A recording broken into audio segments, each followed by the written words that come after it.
Alrighty, let's get going. How are we all tonight? Can everybody hear me? Let me know. How have you been? I hear we're having a bad day for reasons undisclosed. I did not see the end of it, so I don't quite know what's happening. At any rate,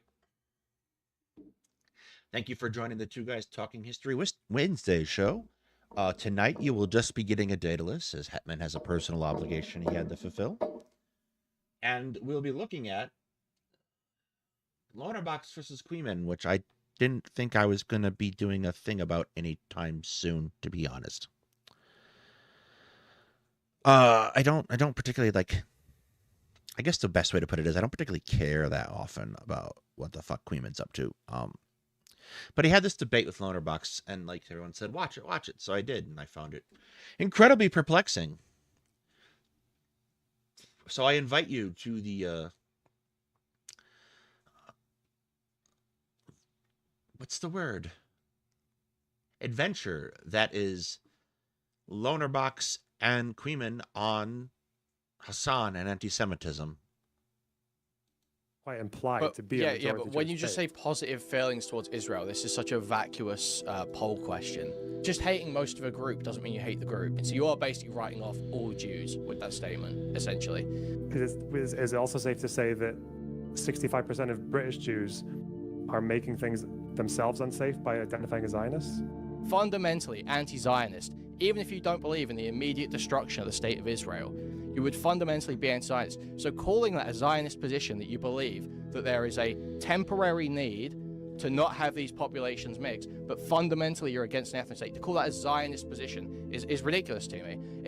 Who do you think is worse, Hassan or Nick Fuentes? Side thought here. I feel like the thing people want more than anything right now is people who hit back. Hey. All right.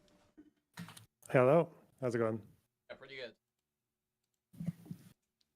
Are you like on the other end of your room? Yeah, I was just grabbing a drink. Sorry. Wow, empty chairing me. What the? Jesus. Okay, so there was. Every swear word seems to be censored here. That is going to get annoying really quick. Well, I just want to pull up the tweets because I remember I sent you a screenshot when I was first messaging you to talk. Okay. The slightest sympathy for Israel is not the same as supporting the complete ethnic cleansing of Palestine.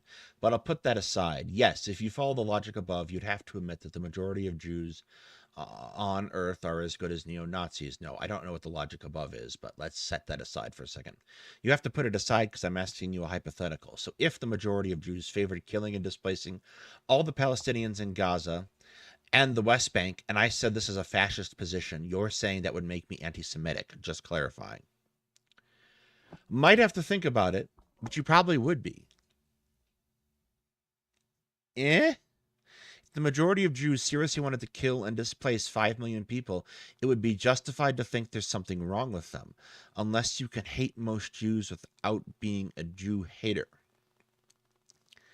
So this is a weird position, right? Because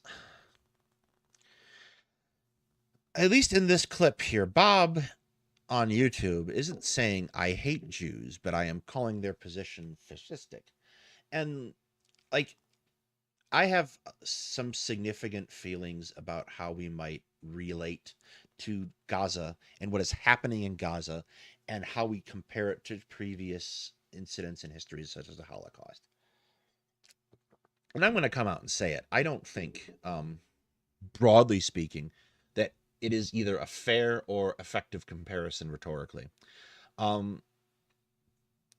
So insofar as that's concerned, I mean, he's not coming out and saying, let's compare it to the Holocaust, but talking about fascism with regards to Israelis is riding it very close.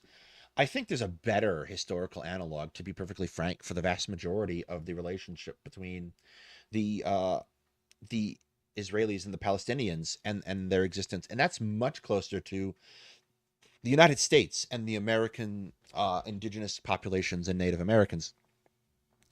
If you go back and you start reading about the period of time, particularly the Indian Removal Act in the 1830s, 20s, you will quickly come across Andrew Jackson and how Andrew Jackson regards Native Americans as subjects of a sovereign United States and not themselves capable of negotiating on terms with a sovereign.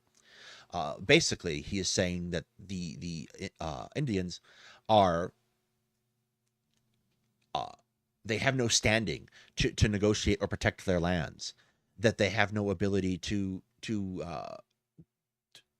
pressure the federal government in any way to not be moved. And this is not an uncommon attitude at the time.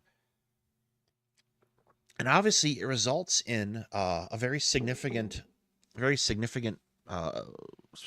hardship and like effectively an ethnic cleansing of Native Americans from territories that they want Americans to colonize.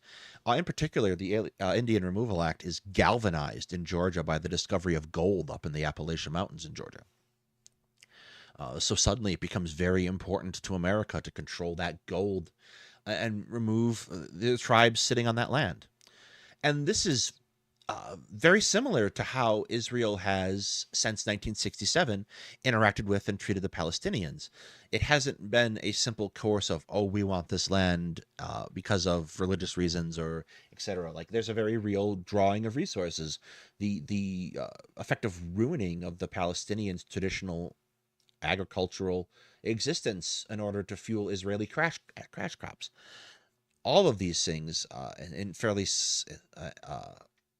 substantial numbers up until the late 1990s and early 2000s when the Second Intifada happened, caused a significant amount of Palestinian labor to be used very cheaply and in a very vulnerable way to for Israeli industries and building and construction. So this particular like relationship that people kind of get at when they're talking about Israel and Palestine, and I can certainly understand why some people, even if they're not being anti-Semitic, might want to kind of compare Gaza and the long-term relationship to a fascistic one. But in reality, I think that's A, incredibly unhelpful from a rhetorical standpoint, and B, inaccurate. So this is already weird. So the other day I messaged you. I sent you some screenshots of some tweets at the pub. It's seething about politics on my phone. And I saw you say, the slightest sympathy for Israel is not the same as supporting the complete ethnic cleansing of Palestine. But I'll put that aside, so I assume someone's being disingenuous with you beforehand. You say, yes, if you follow the logic above, you'd have to admit that you believe the majority of Jews on Earth are as good as neo-Nazis. No. This post says, if the majority of Jews favored killing and displacing all the Palestinians in Gaza and the West Bank, and I said that is a fascist position, you're saying that would make me anti-Semitic. Just clarifying. And you said, might have to think more about it, but you probably would be. If the majority of Jews seriously wanted to kill and displace 5 million people, it would be justified to think there's something wrong with them. Unless you think you can hate most Jews without being a Jew hater, lol. So, Yep. I feel like saying that if a majority of a group believes something, and you believe, in your opinion, is that belief is like abhorrent, despicable, beyond the pale, Nazi adjacent or Nazi leaning, whatever you want to call it. If you believe that about that position, then you are, in some essence, bigoted against that group that hold that position. Okay. Is that what your position is? So I can probably fast forward like 2 or 3 steps to this conversation if you want. So if the majority of Jews actually wanted to just kill like 5 million Arabs, would that make them, would it make you anti-Semitic to not like that, to think like you've got a really big issue with most Jews? Like you think most Jews are basically on the same level as Nazis? And then I would say, well, your behavior might be kind of like indistinguishable from that of someone who's bigoted against Jews, because you'd be discriminating against them. You would probably be like red flagging every other Jew that you see. because it's a majority of them. You'd also be having to wonder, why is the majority of this particular ethno-religious group like wanting to just murder 5 million people? That's kind of crazy. Then the counter to that would be, well, you're not really hating them for their immutable characteristics. You're hating them for something that is just a political opinion that they hold, but they don't necessarily have to hold. And then I would respond to that by saying, that's probably fair. It's not the same as hating them because of an immutable characteristic. Hey, June. Also, like, this is kind of silly because why is Loner Bucks just having the discussion by himself? But then it circles back to the actual conversation, which is if a slight sympathy for Israel makes you a neo-Nazi, then the question would be that if the majority of Jews have a slight sympathy for Israel, which I think they do, I think that's quite clear, then is it anti-Semitic to call that neo-Nazism? And I would say that that is, because there is something about the general experience. Okay? Of most Just Jews when that you would make okay. them Just lean towards I don't Zionism. have the rest of this exchange in front of me right now, so just try and get Okay. some context on the rest of what you're saying here. Is roughly the conversation that's happening here? Is it about that polling where that is used to say basically 90% of Jews are Zionists? It's not 90, it's like 70 something. Or whether I hear it get yeah, quoted as 90 by like a bunch of people, but yeah. So I have it, actually. I brought this article up because I think it's worth talking about. It's in the Jewish Current. Are 95% of Jews really Zionist? And before we get into this, because this talks rather substantively about, and this is an old article, by the way, I'd point out, rather substantively about the statistical issues involved with this. I have spent a lot of time, if you looked at one of my community posts today, I see a lot of interaction and don't necessarily participate as much, primarily because I'm talking with other people about these interactions.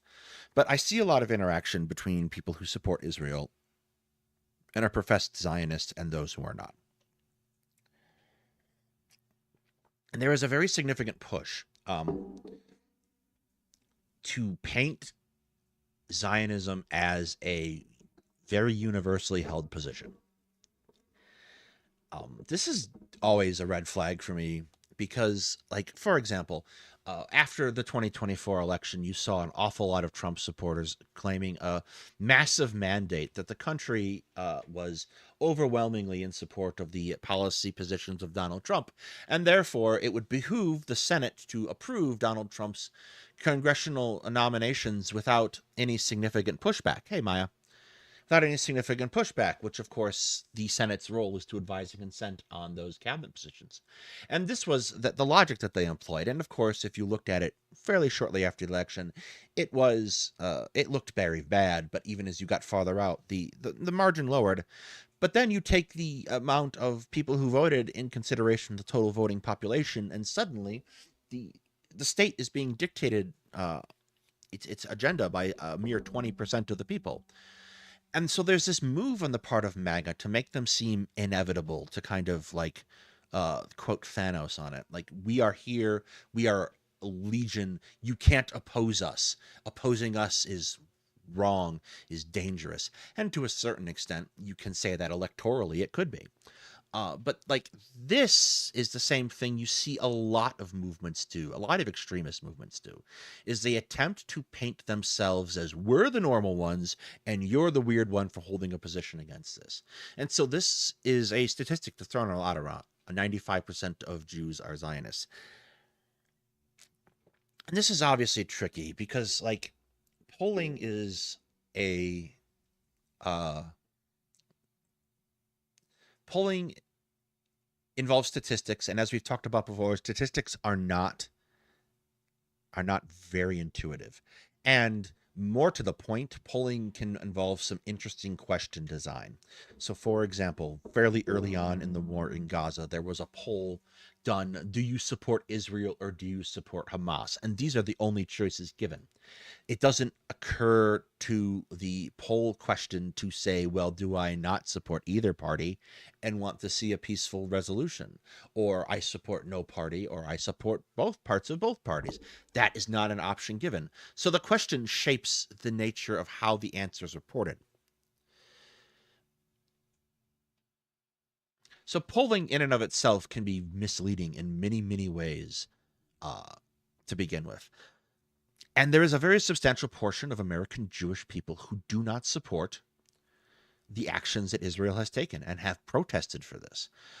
Whether it's overwhelming is a matter of some debate, but you certainly see some very loud voices talking about this. So, like, the long and the short of it is, in 2020, there was a Gallup scientist, Frank Newport, who made a comment, who looked into how Americans looked at Israel, and then extrapolated from that data how Jewish Americans view Israel. And he did this in response to a Trump comment.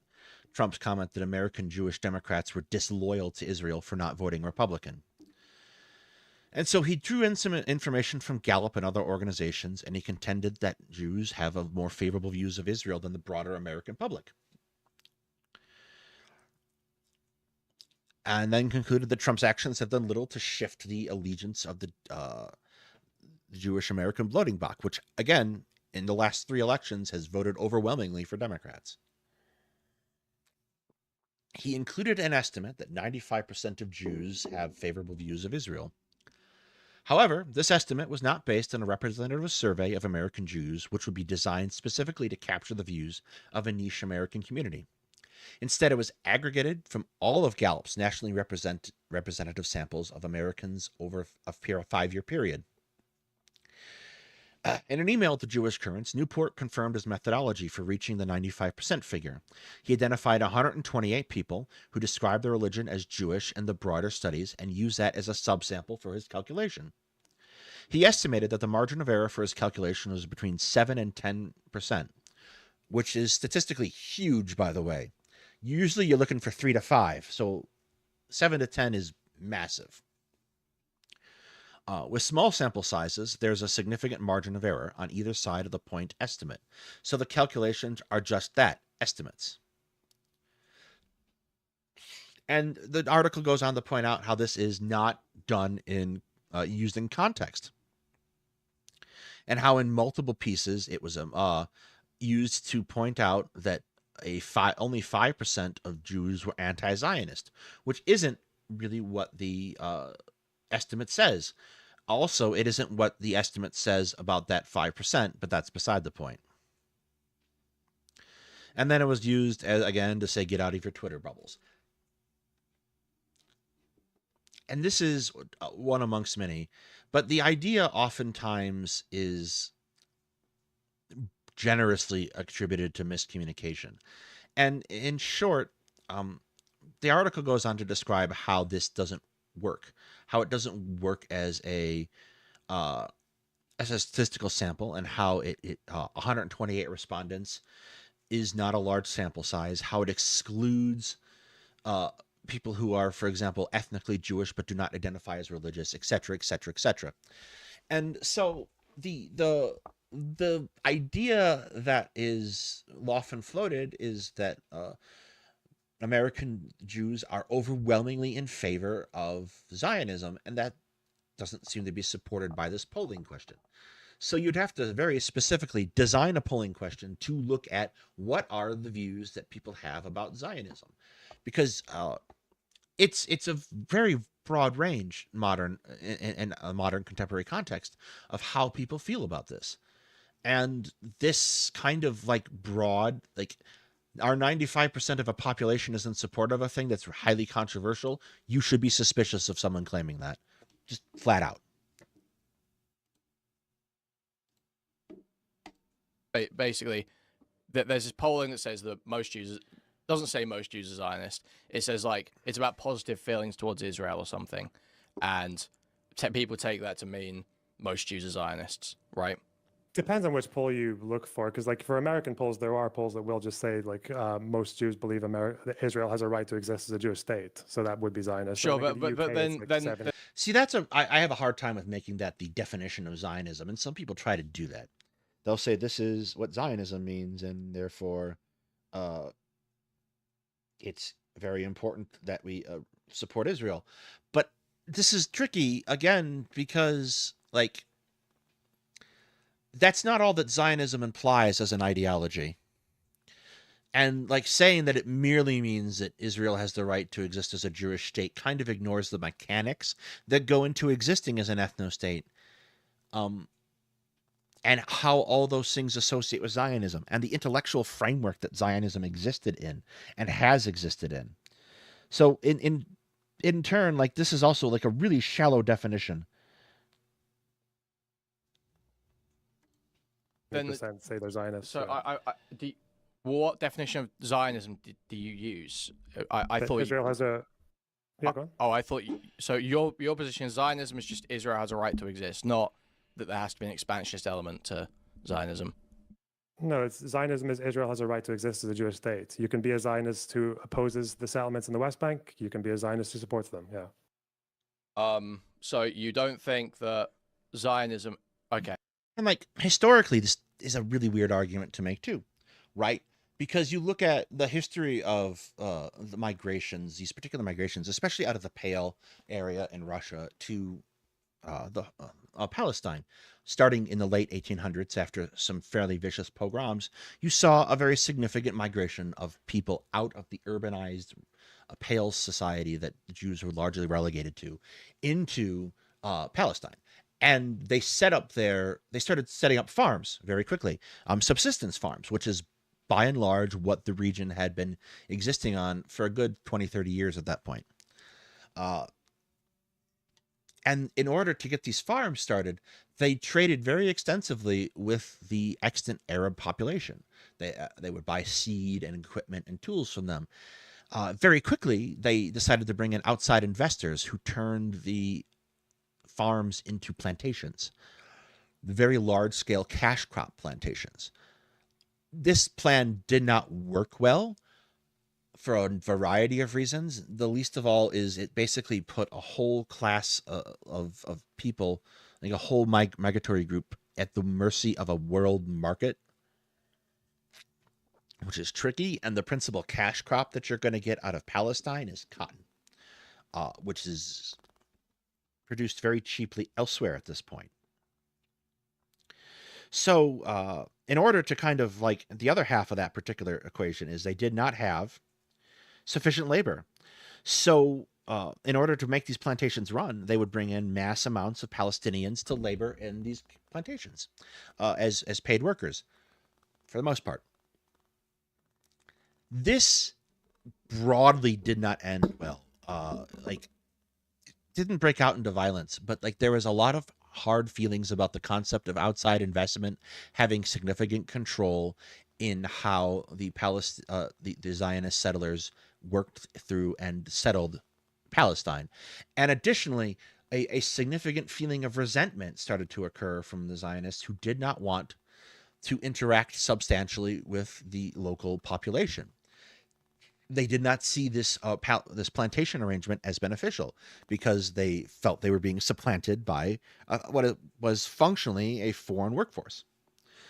So, like, in turn, like this very early work on Zionism already started to feel exclusionary. It had to it an edge that we see now throughout the course of Israeli history of the isolation and I guess that the best word is the use of Palestinian labor as a cheap, disposable labor source. All these things are built into the very basic like beginning of the Zionist movement. Okay, so if you believe, let's say this, would you say this is a Zionist position that, in theory, it should be a one state, one person, one vote, but that's not possible right now? Is that considered a Zionist position to you? That's very difficult because But I feel like that's where like most people land. Most even like not most, I wouldn't say, but a lot of Western Jews are going to land in that position where they understand the legitimate security fears that Israel has in the current situation, but don't believe in an ethno state. And so what I feel like there's a game being played by almost both sides in different directions where everyone's trying to conflate Jew with Zionist. And the basis that's being used, sort of it feels like from you guys' direction, is, oh, well, most Jews have a positive sentiment towards Israel. So if you say that thinking Israel should be an ethno-state is a Nazi position, then you hate Jews. It feels like is what's basically going on. Well, where's this Are you suggesting there's a majority of Western Jews who believe in a one person, one vote, one state solution? No, I'm not suggesting. I don't know whether there's a majority. I'm saying a lot of people, I think, land on that position. A lot of those people who say, I have a positive feeling towards Israel, probably don't principally believe in the idea of ethno-states. Especially not more secular liberal Jews, I'm imagining. I think my understanding of like most Western Jews as well is like when they say Israel has a right to exist as a Jewish state, that the Jewish state implies that it's majority Jewish. Yeah, or at least Israel's. So what polling is there? So what's the polling? How many Jews agree with the idea that Israel has a right to exist as a Jewish state? What's the polling on that? I can find. This is a tricky digression. I'm not sure why we went here, but okay. A little thread on it. Because the one that I always see cited is the one where it's just positive feelings towards Israel, and people use that to completely astroturf and act like every Jew is a Zionist. Okay.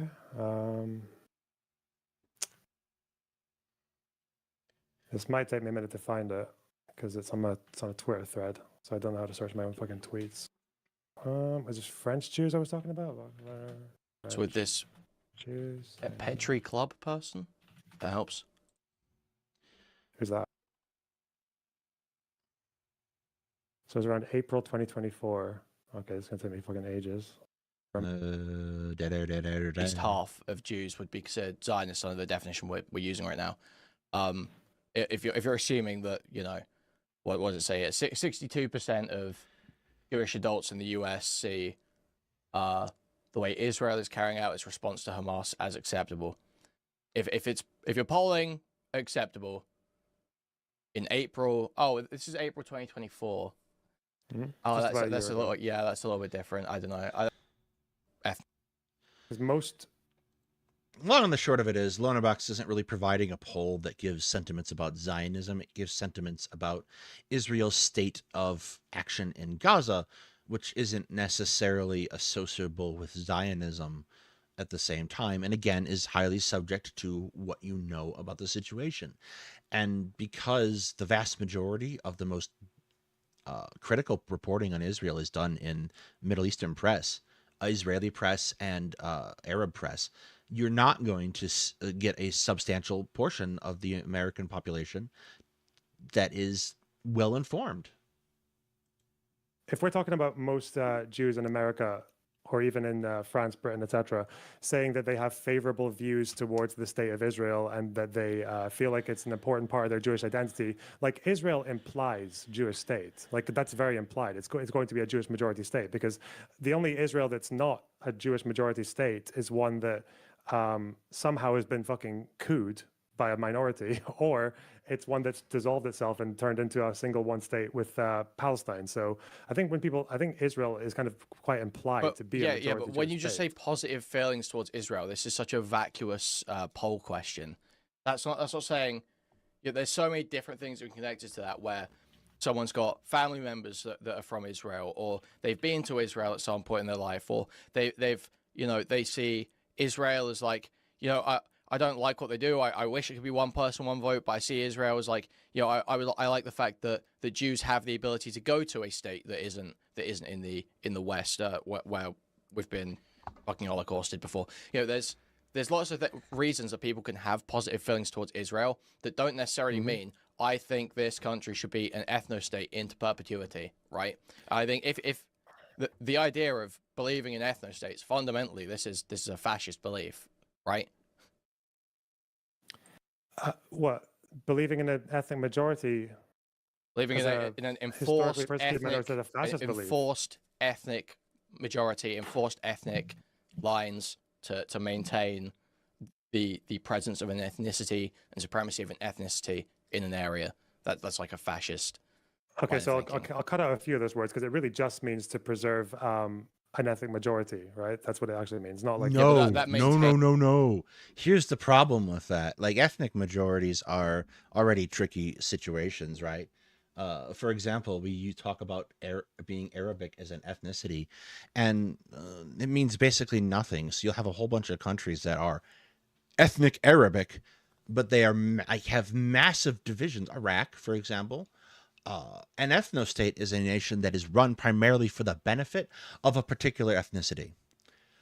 Uh, and that's a very simple definition, but like it's not like, oh, there are the most people here are a given ethnicity, therefore this is an ethnostate. No, no, no, no. An ethnostate is something that is run for the benefit of that given ethnicity in a very real sense. For example, Israel is an ethnostate. It is run for the benefit of and the sole participation of a given class of people. Bedouins are not included in voting. For example, the Palestinians are not included unless they are on the right side of the line prior to the end of the 1948 war. You have whole swaths of people who are not included in the running of of the government. And even in those cases where you do not have a outright system, you can have a de facto system that creates conditions such as that. For example, you would not be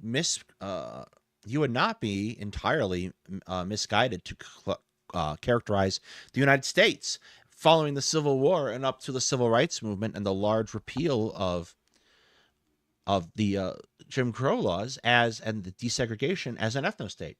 And additionally, you would not be out of line to characterize the direction the United States is heading again as an ethnostate, and to be alarmed by this.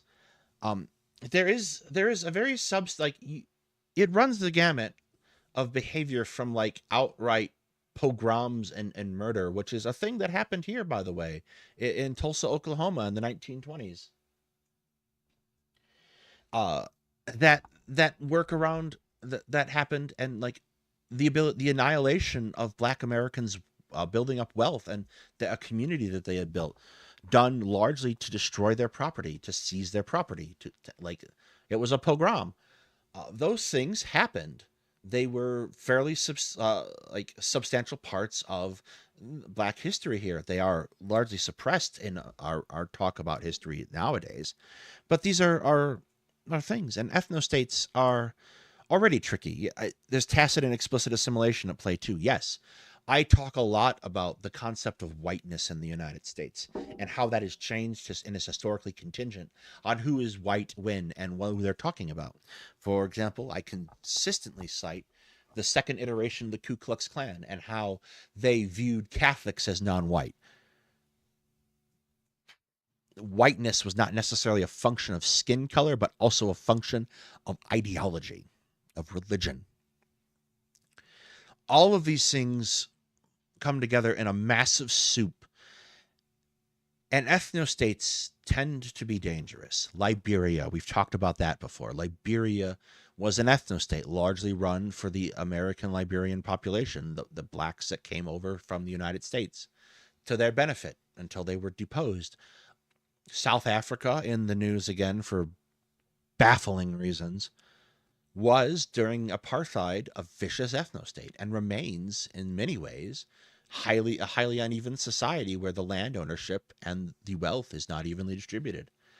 Israel is very much an ethnostate, viciously repressive to the Palestinians, and like largely to populations such as the Bedouins as well.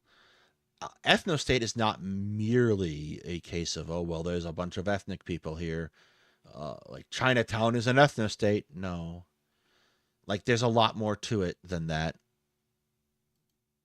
The ethnic supremacy. Like if you've got anytime where you're going to be, any rules that you craft to maintain ethnic majority there are going to have a knock-on of ethnic supremacy, no? If you mean yes, Australia was an ethnostate. It's a lot more complicated now. Probably also not helped by the fact that large portions of Australia are not inviting for habitation. supremacy in the sense that like you probably like the main ethnic group would have like slightly more economic advantages and things like that. But when people say supremacy, I feel like they're always invoking things like fucking Jim Crow and shit like that. Okay, well, I'm not invoking that. Well, and again, I don't feel that's unwarranted in the case of Israel's relationship with Palestine. By and large, what happens immediately, like Israel comes to permanently control Gaza and the West Bank and, well, the Golan Heights and the Sinai after 1967, the Six-Day War. The Sinai and Golan Banks or Golan Heights are much more clear-cut cases of illegally occupied territory. Gaza and the West Bank are very complicated questions to talk about. They are majority Palestinian at this time, and they are economically linked to Israel in a very uneven way.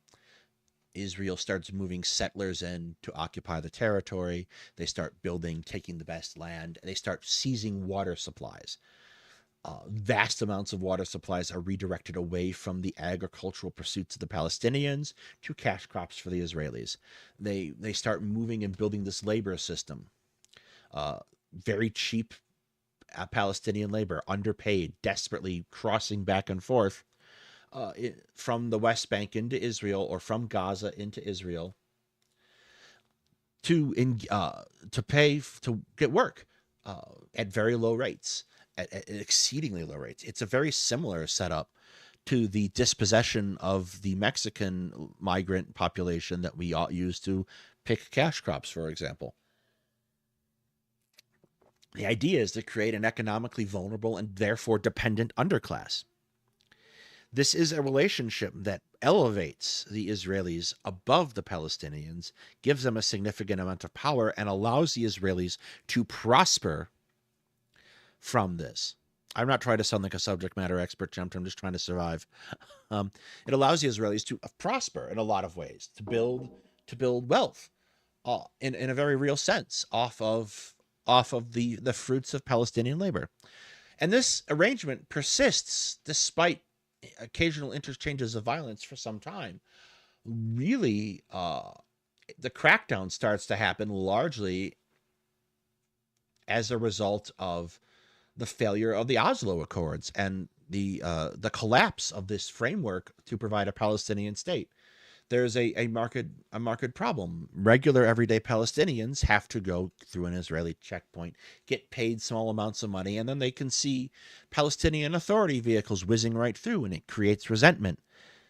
And you have people very upset that Israel hasn't met its commitments to withdraw from the territories. And this fuels this anger that is basically breaches in the Second Intifada. And like what really ends up killing this economic arrangement, and basically permanently impoverishes Gaza and the West Bank, is the suicide bombings by Hamas and the PA, Fatah, and other groups. They slip through the checkpoints, so they weren't very good checkpoints then. And they blow themselves up, and Israelis are shocked by this. That their conscience is shocked. Why do they hate us? And they start closing down this economic arrangement, this very cheap labor. It's since been redistributed in a weird way amongst the hierarchy of who is the most Jewish. But they start closing down this, and this basically permanently impoverishes the Palestinian people. So, like, these aren't simple relationships in the way that Loner Box is describing. And I don't know, like, for someone who spent the better part of a year defending this, going to Israel, doing interviews in the West Bank, his ignorance has to be feigned. Like, he can't not be aware of at least some of this. I'm not like a retard lefty, so I'm not invoking that. I'm using very, clinical supremacy that is in one ethnicity will be raised up above the others in that society. Okay. So the question is about if it's like inherently fascistic to want to maintain an ethnic majority in a particular area, right? Yeah, to enforce that, yeah. Okay. Does it matter why they want it? Yeah. We are absolutely not finishing all this tonight, by the way, everyone. This is 13 minutes in, and I have yapped for 30. I think it does to some extent. That's why I say I understand. Like, I wouldn't necessarily call someone fascist for this position, right? Where someone says, I don't believe that it's possible to have a one state, one vote situation right now. I think that'll be a horrible safety situation for both people, for both peoples. So I don't think that's possible right now. But in theory, I principally believe in one state, one person, one vote, right?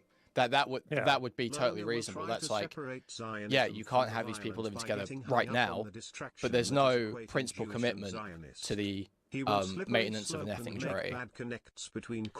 So I don't necessarily buy this either. Multiculturalism is work, guys.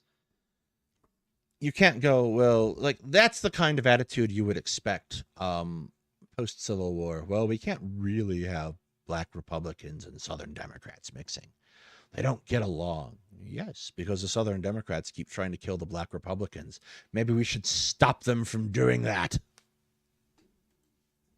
Yeah, that's my position as well. Like, it shouldn't be for its own sake. But like, let's say, so if most Jews believed, no, we just want this to be for the Jews, and you said, okay, that's fascist. Even if most Jews believe that, would that make you anti-Semitic if you took that position towards them? No.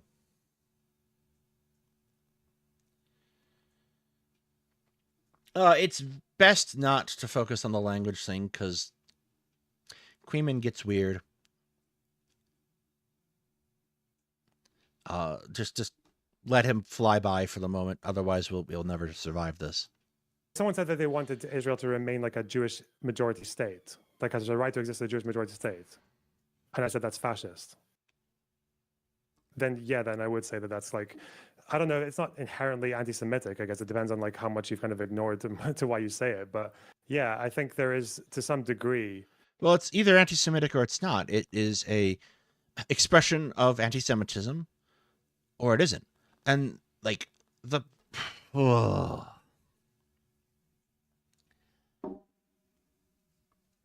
fact of the matter is, and I know a lot of Jewish people that get really fucking upset about this.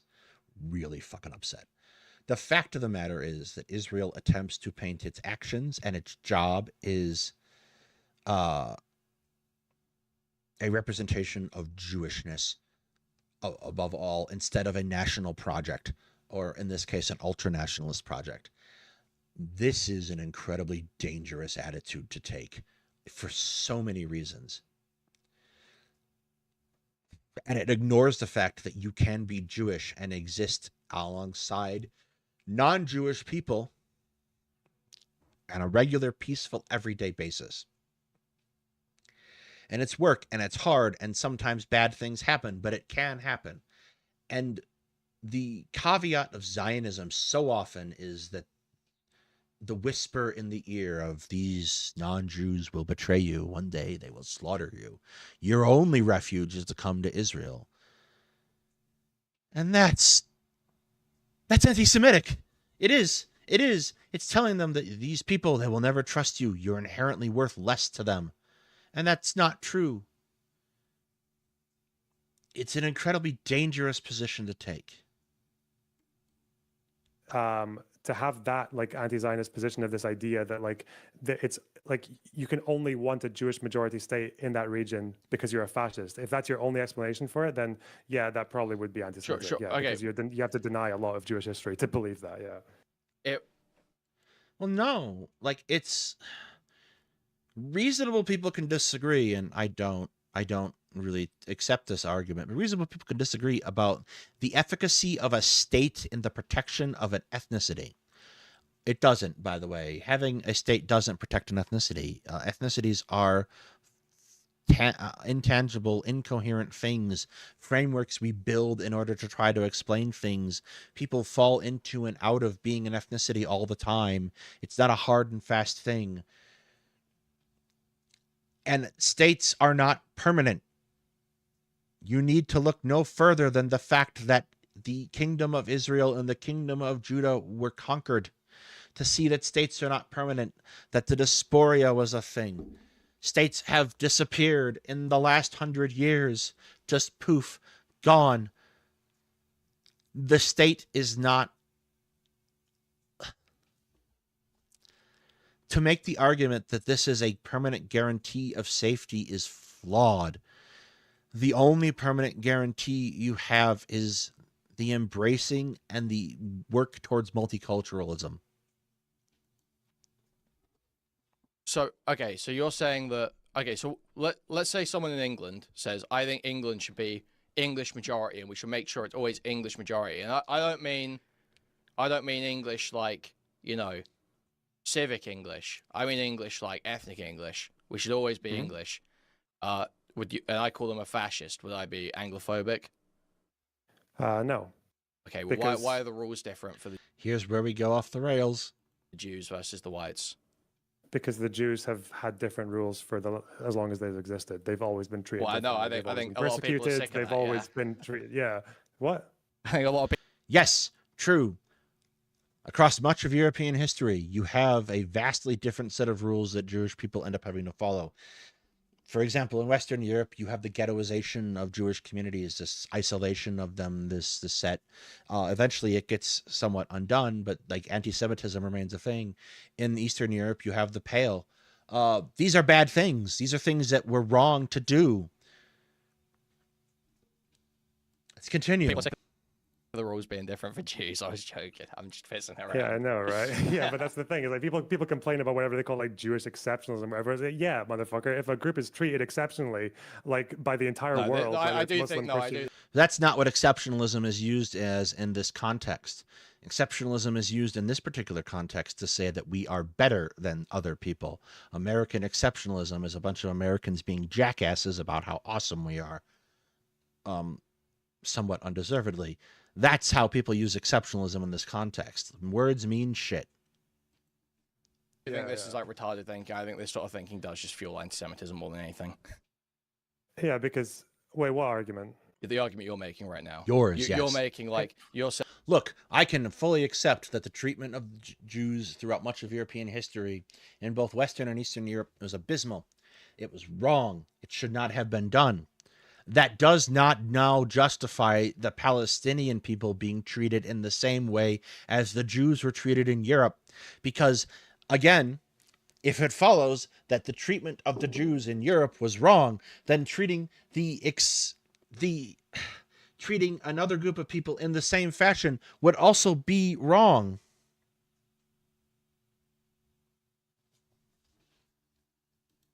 Saying, well, Jews have been treated different, so they get special rules now. Sorry, guys, we're letting the Jews do extra now. You guys don't get to do it, but the Jews what do. special rules though? What? But you're saying that ethno-states are fine when they're for Jews, basically, right? That's the point. If I would, you realize I would say the same for Palestinians as well, right? Like if Palestinians got a state, I would be Okay, but again, same objection. very fucking skeptical of someone who is saying that yeah, they should just have open borders and allow any like migration group to come in and like out and write out their majority as well. Like a Palestinian state, why is it called a Palestinian state? Because it'd be majority Palestinian Arabs. Right. Well, no, it'd be called a Palestinian state because it exists in Palestine. Yeah. Sure. Is that fascist? Queeman is sort of tripping up here because he's just as confused as I am. Well, no, but the point is that you'd have yeah. The creation of an ethno-state is by and large in history, every time we see an ethno-state created, we tend to see abuses of populations. It's just the simple fact. Now, this is particularly exacerbated in developing nations where the legacy of colonialism was to play off various ethnicities against one another in order to maintain control. Rwanda comes to mind very quickly.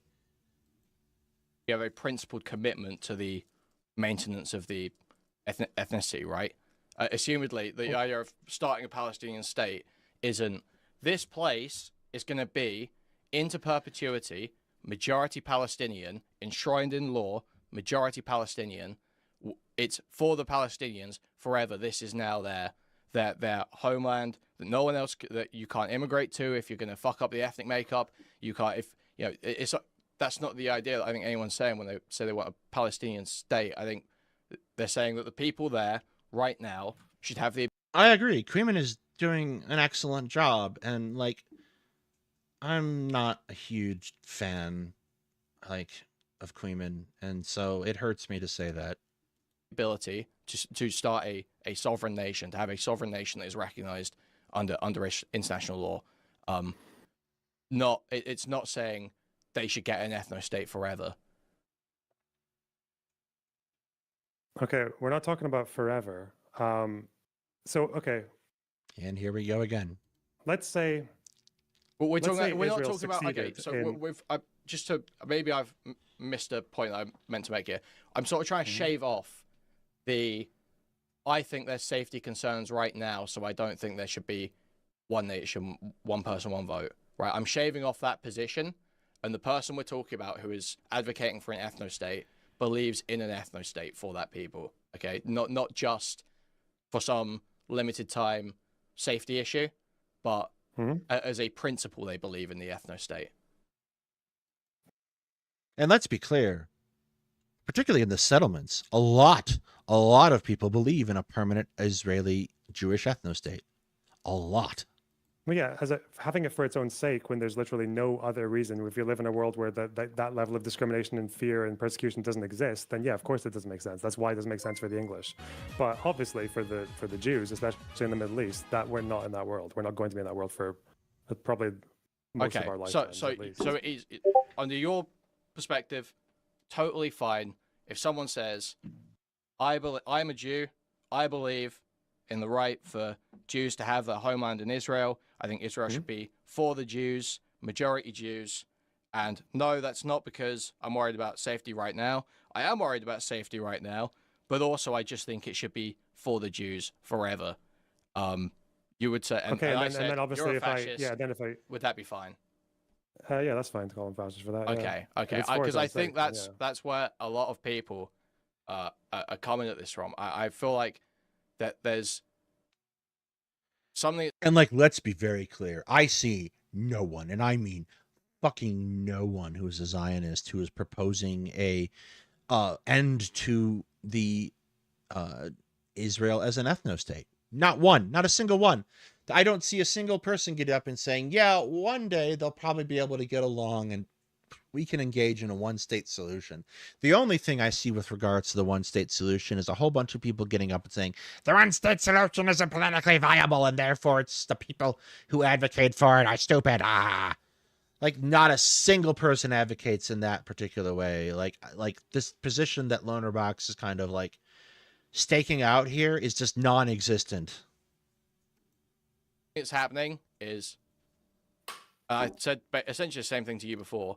Is people hear, say Hassan or someone talk about something like this, and then they get the response from the more lib side. Speaking of super chats, the donation link is pinned up on the top of the chat if you'd like to, and also in the description. It's been updated. Apparently, it was doxing me before. No longer should be an issue. You feel free to use the donation link if you like what we do. I would appreciate it. And the more lib side is skipping 50 steps where it's like, well, I've spoken to lefties before. They actually think that it's fascist just to think that Israel should be allowed to maintain its borders for now and maintain the majority right now. They think that's fascist.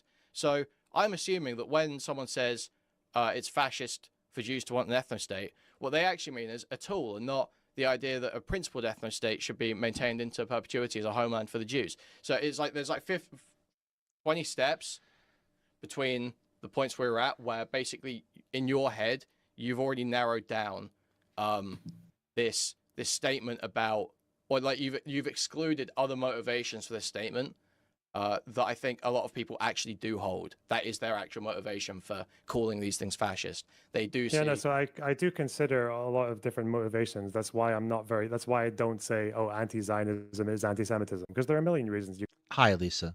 you can be an anti-Zionist that aren't anti-Semitic. That's the reason when it comes to someone like Hassan, I held off on. I used to fight people on my own server who called him anti-Semitic because I just didn't buy that conclusion.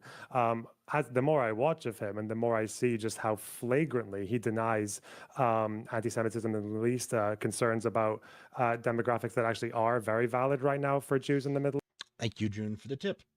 It has come through. You'll have to let me know about the thing later. East, and the amount of denial that he does on Jewish history and like how like Middle Eastern Jews ended up in Israel, then from after hearing like where he's coming from with that and like that whole crowd, like because this crowd is not saying keep your ethnic majority now until it's safe to get rid of it. They want Israel destroyed like fucking yesterday. So Excellent. It's not doxing. It is going to be like eventually I have to switch it over to a business account, but it's basically a whole new PayPal account. Did I hear about DC? The city, Washington D.C. Well, yeah, I understand that's that, why but, I think but it's then anti-Semitic. Yeah. okay. Wait. So okay. So you think it's anti-Semitic to believe one person, one vote now? Oh yeah. No, Okay. no. So you think that's Oh, okay. I'm gonna say a thing, and bear with me because it's my show. I am a firm believer that ethnostates are bad. And my ideal solution to the Israeli-Palestinian conflict is a one-state solution. And there are a lot of reasons for this, very like significant ones, because I am aware of the history of Israel and I understand how these things have shaken out in the past. A Palestinian state, let's even assume, let's set aside the actual negotiations, which do not create a Palestinian state. They create a rump state controlled by Israel to Israel's benefit, which is possessed by the Palestinians as a door prize. Frankly, the negotiations that happened throughout the early aughts, 2000 at Camp David and onward, were jokes. They were not two-state jokes. They were just bad jokes. Let's set all of that aside. Let us imagine a situation in which the Palestinians are given full sovereignty over the West Bank and Gaza. No settlers, nothing. Everything they could possibly want at this point in accordance with UN Resolution 242. It would be a failed state from the word go. The only economic activity that has existed in Palestine for generations until Israel came along is agriculture. The West Bank and Gaza are Gaza's, well, obviously now destroyed. They are not sufficient to feed the Palestinian populations in terms of land use.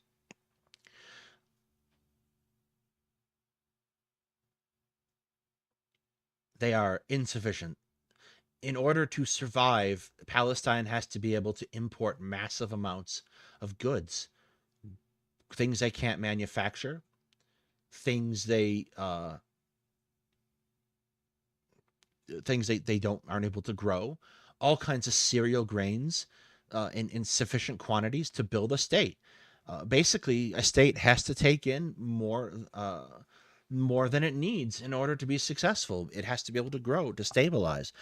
If it doesn't have enough, the state fails because people don't have things.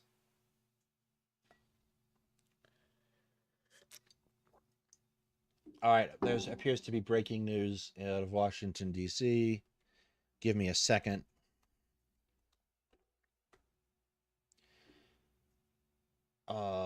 Israeli consulate. That's not a consulate. It's an embassy. It's a consular mission. Person arrested after suspicious item thrown over fence in 2024. Is there an article, Lisa? Like,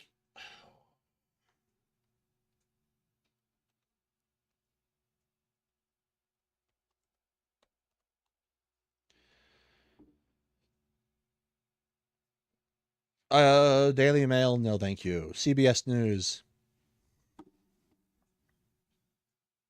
I found it. Don't worry. I can Google. 2 Israeli embassy employees were shot and killed Wednesday night outside the Capitol, a Jewish museum in Washington, D.C. Okay, that's why I messed it up. 2 Israeli embassy staff were senselessly killed near the Jewish Museum in Washington, D.C. Secretary of Homeland Security Kristi Noem wrote on X. 2 law enforcement sources told CBS that an Israeli diplomat and his female companion were fatally shot as they exited an event at the museum. The shooting appears to have been a targeted attack. Employees of the embassy who were at the event were also injured. The shooting was on F Street, near the FBI's field office. 2 people familiar with the investigation said a suspect believed to be the shooter is in custody. 2 sources said the shooter yelled "Free Palestine" prior to the shooting. Danny Danon, Israeli ambassador to the United Nations, also wrote in a social media post that the shooting occurred outside the event that took place at the Jewish Museum. Excellent. Thank you for confirming that, CBS. 2 employees were wounded, but the number has not been confirmed by authorities. 9:15, so about 2 hours ago. Now, local time, responding officers to find victims of the gunshot wound unconscious and not breathing. Pam Bondi was the scene of a horrible shooting outside Washington, D.C., Capitol Jewish Museum. Ben Williamson, an FBI spokesman, posted to X that FBI personnel were responding to assist the Metropolitan Police. This is no ongoing threat to public safety. Well, that is horrible. And our thoughts go out to those wounded and killed in this event. Obviously, this is a senseless act that does nothing to free Palestine or advance that cause in any meaningful way.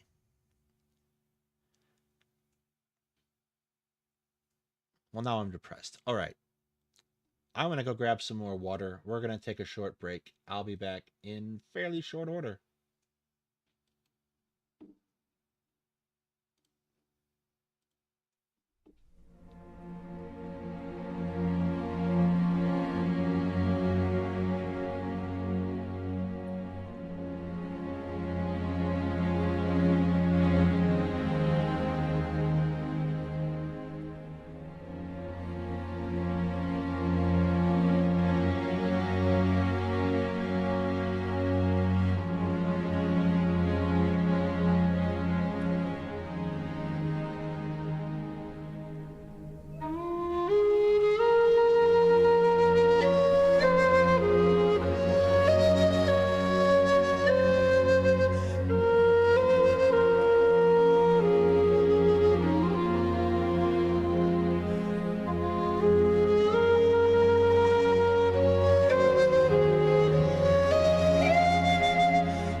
No, turn off. There we go. All right, we're back. Hi, how's it going? I mean to show up more, but I often don't realize I've gone live. Fair. Apparently, like I'm supposed to, as a YouTuber, tell you to subscribe and hit that bell, and so that you hear when we go live. I'm a horrible YouTuber, guys. Take pity on me. But I make up for it by being an entertaining historian. Anti-Semitic belief, not just anti-Semitic in practice, but anti-Semitic in motivation. I don't think it has to be in motivation. Most of the people have no fucking idea. But you think because that would lead to the death of Jews in Israel, that's anti-Semitic? Yeah. I don't see how having a... This is the same kind of nonsense that you saw pre-Civil War when you saw white people arguing that to free enslaved blacks, that there would be a servile insurrection. And like they would turn around and kill us all, and you know, sexually assault white women, and oh god, like it's the same logic. Like that's all Loner Box is doing. He's just being a southern plantation owner, really, when you get down to it. And frankly, I think it's a much better aesthetic for him than his Ghostbuster-esque Stegan Ekman thing he's got going on.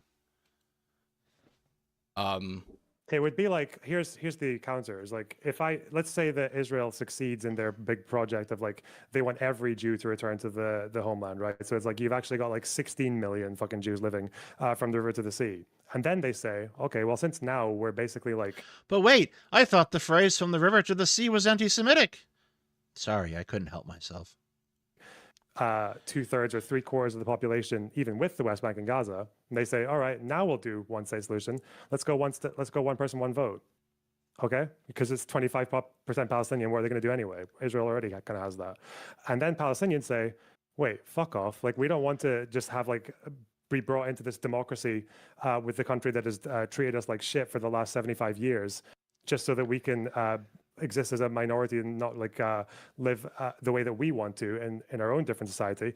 And they would actually rather have a two-state. I would not call them fascist for wanting that. I think they'd be very within their right. Yeah, one of the reasons that I don't like watching Loner Box is I think he's going to try to show everyone his collection of spores one day. It's to oppose that. Do you?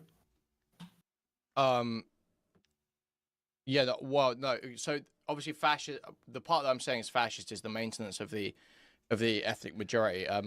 I think ultimately that there's some calculation you have to do with the creation of the actual creation of a nation, where it's like there's some balance between the sovereignty of the people that are there, the international law that already exists, and like some moral consideration about like whether this should be recognized.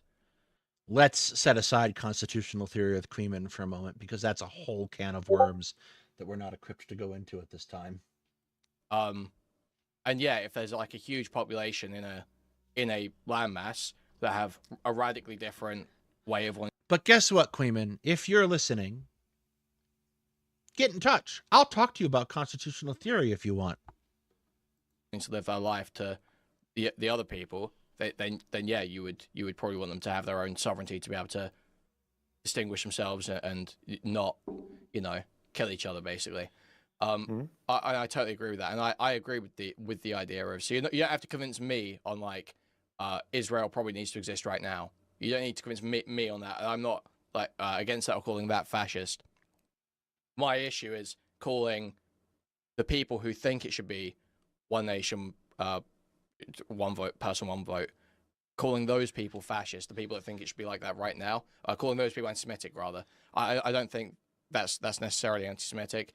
I don't think usually we would look at, say, the outcomes for a country that is sort of representative of a people and say that if you have a policy position that would be bad for that country but isn't motivated by wanting bad on that country, you are then somehow bigoted against the people that are represented by that country. I don't see. Okay. We don't usually do that. I don't think that's a way we look at bigotry normally. Yeah, which is why, like, even though so let's say I have someone come over and they say they want the one person, one vote thing, I'm probably not going to call them anti-Semitic. I'm probably not even going to tell them I think this would lead to anti-Semitic outcomes, even though I do. I'd probably just engage with them on why they think that and if they've considered this or that or this or that. Yeah, that's generally why with the anti-Semitic thing, I have a quite high threshold for throwing that accusation out. Sure, so. but it seemed like you were saying that position is anti-Semitic, one person, one vote. Yeah, that's literally what he just said. If you want it to happen right now, it would yield anti-Semitic outcomes. Yeah. Sure, but I wouldn't. How? What would happen that's anti-Semitic?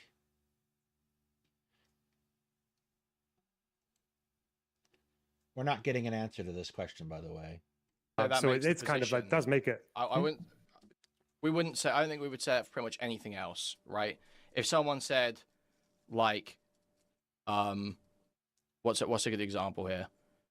If someone in the UK said, "Oh, I think we should get rid of all the speech restrictions in the UK," you wouldn't then turn around to them and go, "Oh, so you're racist then?" Because that would lead to racist outcomes. No, but I don't think that's quite the same because, well, first of all, with the speech restrictions, it's not quite as clear as just saying like, because one is like literally like abolishing a country. But what? So how is okay? How is it abolishing a country? Okay, this is a weird position. It wasn't like the enfranchisement of women abolished the United States.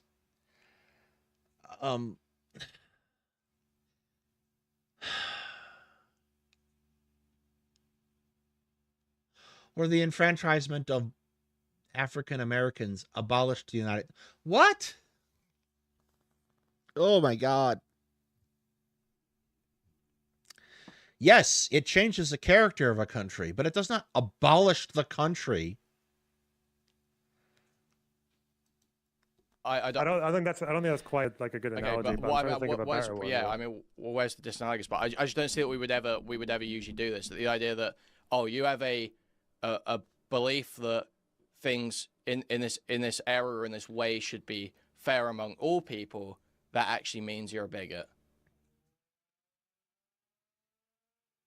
Yeah, that's why I told you I don't think when people say they want a one-state solution with voting rights, I might think that it's like anti-Semitic as a position, but I don't think that the person saying it. Change my language here. Like, well, okay, but like an anti-Semite is a person who holds anti-Semitic positions.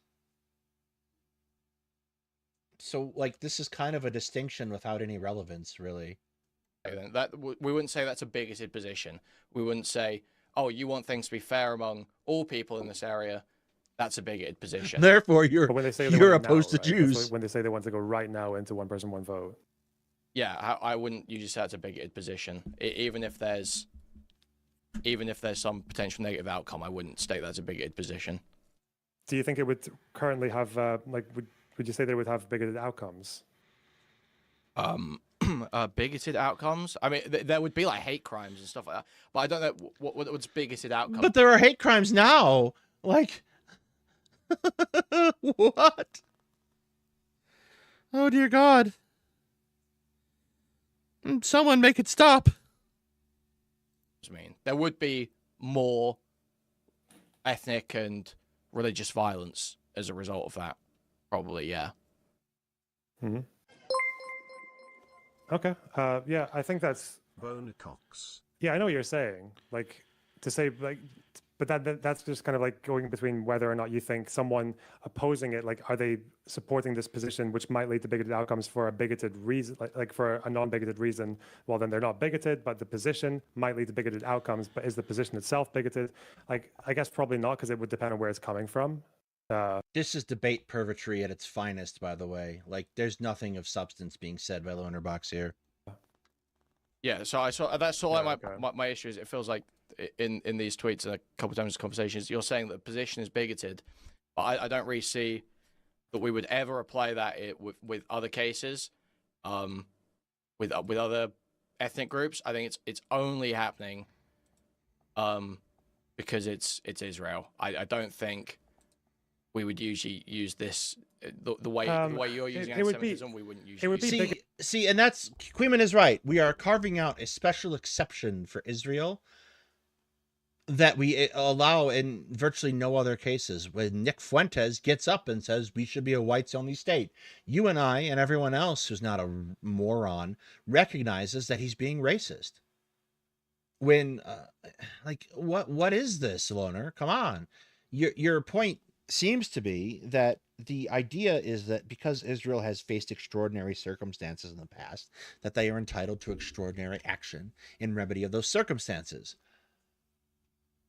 Okay, I don't agree, but reasonable minds can disagree. But now we have to ask the question of, is Israel's actions that they have taken within the bounds of what we should consider acceptable?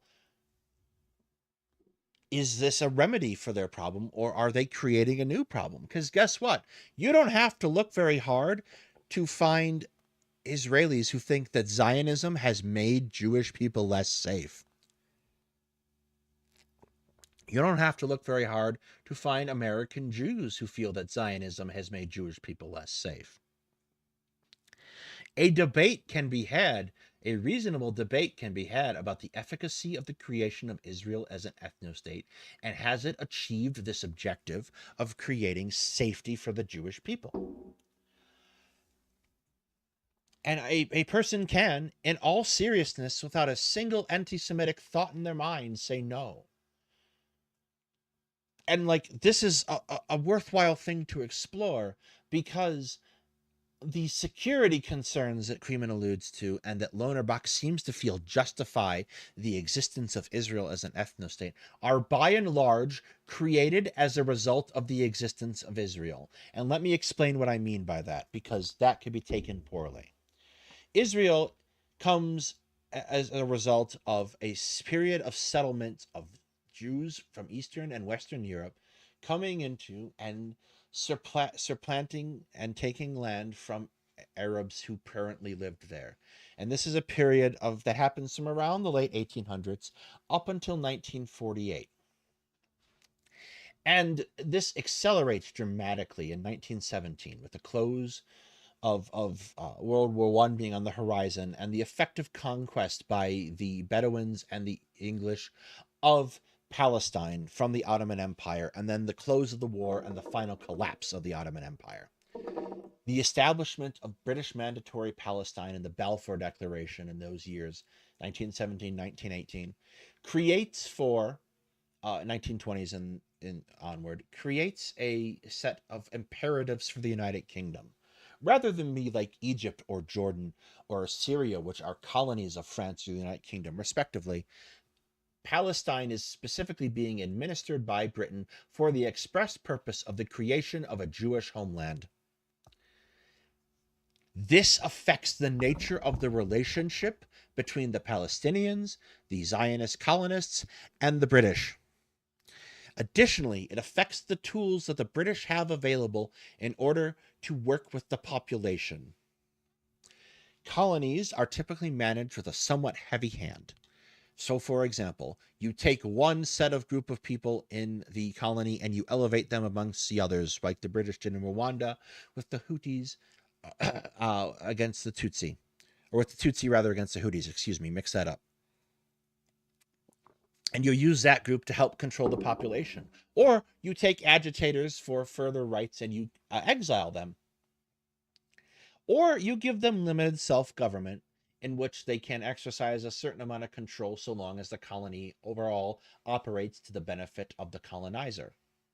All of these are various tools that you use. The relationship in Egypt and the United Kingdom, for example, over time, the period between the end of World War II and 1917, Egypt becomes increasingly independent of the United Kingdom. By and large, so that the United Kingdom can manage Egypt and, more importantly, the Suez Canal to their benefit. Eventually, Egypt becomes independent entirely.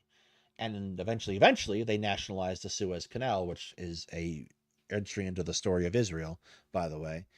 But for the most part, you can see a clear trajectory throughout the history of colonized Egypt with the United Kingdom, where they are able to increasingly engage with and grow their own sense of self-determination and their own ability to be a sovereign nation. Israel and Palestine, not at first, but very quickly develops a tension between the Palestinians, who increasingly realize that they are being pushed out of the ability to be self-determinate in the land of Palestine, and the Zionists. And the British are a mediating force between this. So much of the Palestinian ire in those early years is focused on the British. Dishonest actors will frame this as a period of Palestinians hating the Jews and not wishing to live with them. This is untrue. In fact, most Palestinians were perfectly fine with the influx of Jewish refugees and farmers. The problem started to come when those farmers start to take land from the Palestinians. And the way they did this is somewhat complicated, but in short, the Ottomans in the latter part of their imperial history engaged in a series of land reforms. They basically allowed the people who were living on lands to buy the deeds to those lands. The Palestinians didn't like this plan for a number of reasons, and oftentimes weren't able to afford the deeds to these lands. So the deeds would be purchased by other people, either in Palestine or outside of Palestine, meaning that the land was ultimately owned and farmed in Tennessee. Or tenancy, excuse me, not Tennessee. This resulted in the fact that when people wanted to buy the rights to these lands, they did not have to go to the people who lived and worked on that land, but they had to go to people in places like Jaffa or farther afield in Damascus, things like that. So suddenly, it felt very much to the Palestinians like land that they had been farming for years with no problem, generations even, was now being purchased under them and stolen from them. Increasingly, they wished to reform this system and try to get more say in government, and they would approach the British to do so. The British would by and large reject the Palestinians' advances in this way, saying you don't have standing to negotiate for yourself. Again, if we refer back to the beginning of the stream when I'm talking about Andrew Jackson and his view of Indians, they are subjects, not able to negotiate with the sovereign. In the rare occasion that the British were willing to grant concessions to the Palestinians, almost immediately the local Zionists would turn around and press upon the European Zionist organizations that the United Kingdom was not living up to the terms of the mandate. And they would apply pressure to the government in London in order to have them rescind the orders of the administrators in Palestine. So, for example, if you talk to a Zionist today, they will cite the 1929 massacres in Haifa as an example of early Palestinian aggression against the Jewish population of Palestine. And yes, these are massacres that did occur. It was horrible. But what they don't tell you is that at that time, there was an agreement between the British and the Palestinians to begin to jointly manage the administration of Palestine with the Zionist settlers. The Palestinians accepted this, and the Zionists outright flat out refused. And the Palestinians were not able to advocate for themselves, and the Zionists were, and they were able to reverse the decision. This resulted in some hurt feelings and a minor uprising, and a much larger one in 1936. This is framed in a very shallow way here. This is a complex relationship, not even necessarily complex, but it is a relationship in which there is people who have been wronged historically, repeatedly, and it's not the Israelis. It just isn't. Israel, since 1917, has enjoyed, as a predecessor to Israel, I suppose, has enjoyed a not insignificant amount of incredibly special exceptions and the ability to act in brutal and repressive ways to the Palestinians with no pushback of any substance by the international community. And when they have received pushback, they do things like get on the floor of the United Nations and wear Stars of David, which is in horrifically bad taste. We're only going to go for about another 30 minutes because obviously there's already so much terribly wrong here, and it goes on for 2 hours, and I don't really care about Hassan that much. targeted in like the most micro way. So I would say this if it were the case that, say, Israel did manage to get like 16, 17 million Jews between the river and the sea, and then they said one state solution. Again, they can say it's equal rights and everyone being treated fairly, but in a sense, like, that's to me, that would be like an anti-Palestinian measure, like, because it would be. I probably wouldn't say it in that way to someone. I'm just saying it to you just because it's like a frank conversation, but like, Why wouldn't you say it that way? That's what it is. I wouldn't. It is the securing in perpetuity of the ethno-state that you just said is only necessary as a result of security concerns. But that's not the position I've been saying on Twitter or like on my stream or anything. And like to extend this discussion farther, right? The security concern, like Hamas. Hamas is a really interesting point. Israelis will go, well, Hamas attacked Israel on October 7th and they killed 1,100 people. Yes, and it was terrible. We have streams on it. You can go watch them. But Hamas exists as a result of Israel's oppression of Gaza. Hamas was empowered by Israel agreeing with Qatar that payment should be made to Israel. Hamas is empowered and made their attack on October 7th is made powerful by the fact that Israel is willing to take Hamas and play Hamas off of the Palestinian Authority in order to prevent the formation of a Palestinian state and to prevent the Palestinian Authority from coalescing power. And this has been their game from the beginning with the Palestinian Authority. They were willing to tolerate and even empower Hamas if it helped their long-term goals in the West Bank and Gaza. And you might say, well, how realpolitik of them? But then to turn around and suddenly call Hamas an intolerable threat after that plan backfires in your face spectacularly is, in the short term, somewhat hypocritical. Hezbollah is another great example. Hezbollah exists as a result of the Israeli invasion of Lebanon. It did not exist before, and it has been empowered principally by Israeli aggression against Lebanon. All of these things that are listed as Israeli security concerns are a result of Israel not respecting the sovereignty of their neighbors, of Israel not respecting the self-determination claims of their neighbors. These are problems that are created by the state of Israel's actions and cannot necessarily be solved by the continuation of these actions. And so if you make the claim that Israel has security concerns and therefore must be an ethno-state, the fact that they are acting as an ethno-state is what creates those security concerns. It's an Ouroboros of ethnicity. It does not work. It creates in perpetuity a conflict, an endless conflict that cannot be settled by force of arms. Because it hasn't been. There isn't some tear that Israel can go on that wipes out all of Hezbollah and Hamas, because all that does is create more Hamases and create more Hezbollahs. To argue that the security concerns of Israel mandate that it must be an ethno-state is to argue, in essence, that Israel must always be an ethno-state, that it must always be at war. And therefore, the points that the people make, that Zionism has failed to create a country that is safe for Jews, is correct, because a country that is perpetually at war is not a safe country.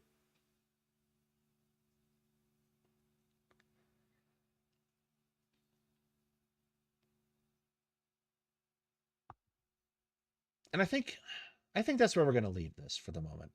I'll come back to this again later on. This is obviously more content to discuss, and it's going slowly. And I don't want to be moving through this the way we have, so I'm going to start setting aside notes on it to be able to do this more concisely. But that's just like, I am not opposed, and I have said this time and time again, I am not opposed to people living safely. I don't believe that countries have a right to exist. Countries have to have merit to exist. But people should be able to live safely and securely. The actions of Israel do not enable their people or their neighbors to live safely and securely, and therefore it is right to criticize those actions. It is right for me to criticize those actions because I am an American, and American tax dollars are being used to fund these programs and these actions and these weapons that are being used in this way. And I do not agree with those things. And I, as an American, have the right to speak out against that. And it does not make me anti-Semitic. I have the right to expect to be able to engage in this dialogue in a meaningful way because it is a meaningful electoral issue. And these kind of arguments that Lonerbox makes undermines that ability by trying to paint the people who are trying to have a frank and honest discussion about this as anti-Semitic because they're willing to stand on a set of principles that are much higher than mere ethno-nationalism.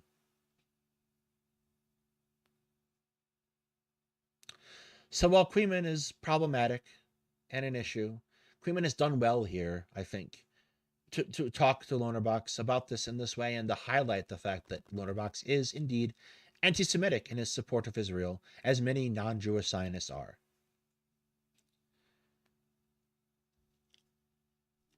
And with that, I want to invite you back on Friday. We'll be continuing Ultimate General Civil War, the Battle of Fredericksburg. And on Sunday, we'll be continuing with additional content. Hopefully, I will have the parts I want that finished by tomorrow. Thank you for coming out tonight. Thank you for viewing. Thank you for the donations. I wish you all a very good night. Get up, stretch your legs, hug your loved ones. It's been a rough week.